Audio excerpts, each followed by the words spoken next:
So Madhvi Lata calls herself the face of Hindutva. What would you call yourself? I am the face of Indian nationalism. Sir, five national issues you're seeking vote for today.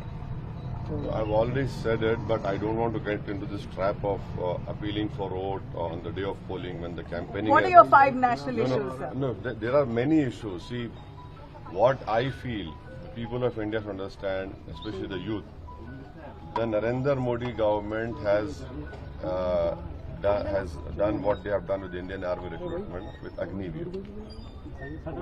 They will definitely, if Mr. Modi comes back in power, he will replicate the same scheme for CRPF, SSB, Railway Protection Force, BSF. Because if that is done for the army, which goes and stands at the borders and protect the country and us and the Indian citizens, he will definitely do this. Because 4-year service, you are out. They claim that only the cream is chosen. They claim that the cream is chosen. So the same argument will be given. Secret alliance. So see, if this can be done for the army, why won't this government do it, which we don't want? Now, can you imagine at the age of 22, 23, the youth is unemployed after having done 4 years? But they get benefits after 4 years. What benefit? There is no benefit. There is no pension, no medical, no education. Nothing is there. So, this is what I'm appealing to the youth of India. Please understand this.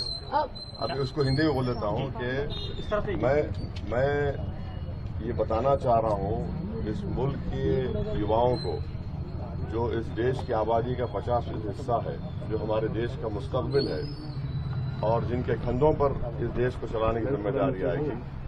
Modi सरकार ने जब अग्निवीर की scheme army में ला ली और 4 साल के बाद आपको निकल जाना पड़ता है, वैसा ही ये करेंगे सीआरपीएफ में, बीएसएफ में, आरपीएफ में, एसएसबी में।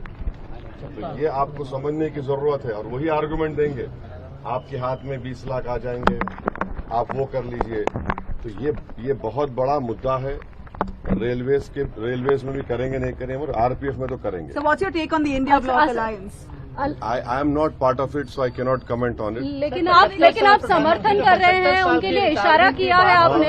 75 साल की असद जी, आपने प्रधानमंत्री नरेंद्र मोदी को रिटायर किया जाएगा, उनकी जगह पर अमित शाह प्रधानमंत्री बनेंगे, आम आदमी पार्टी का आरोप है। इसके ऊपर आप कुछ रिएक्ट करना चाहेंगे? नहीं मालूम मैं कैसा रिएक्ट करूंगा उस पर, वो तो एक पार्टी का है। बट जब उनकी पार्टी ने खुद ये कहा था कि मार्गदर्शक मंडल में चले जाएंगे, अब नहीं मालूम नरेंद्र मोदी जीतेंगे या नहीं जीतेंगे। जीतेंगे या नहीं जीतने पर भी वो मार्गदर्शक मंडल में जाएंगे नहीं जाएंगे नहीं मालूम। तो ये तो उन्होंने तो अपने पार्टी के लीडर्स को किया है, बट ये उनकी पार्टी का फैसला है, मैं उस पर तबसरा नहीं करूंगा। पतले को वोट करो, क्या इशारा है? क्या ये सीक्रेट आपके साथ जो कांग्रेस के साथ साझेदारी हो रही है, क्या हो रहा है? आपने आखिरी दिन आप लोग देखिए, ये कोई क्या बोलना चाहिए कि इस तरह का रिमार्क नहीं है ये। नहीं, आप सुन तो लीजिए। हम ये कह रहे हैं कि मोटे को वोट दीजिए, दुबले को वोट दीजिए। हम ये कह रहे हैं कि जिसके बाल सफेद है उनको वोट दीजिए। इसमें बुरी बात क्या है? बीजेपी वाले इतने नाराज क्यों हो गए उस पर? नहीं, बीजेपी वाले तो क्या बोलते, ट्रोल करना शुरू कर दिए।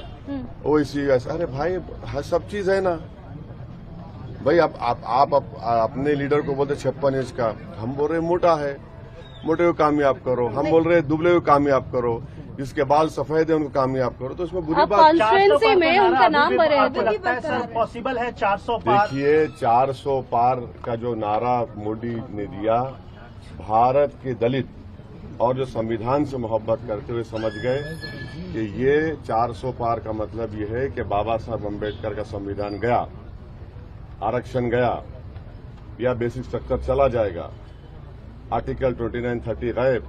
तो ये मैसेज जा चुका है। But still Modi is considered the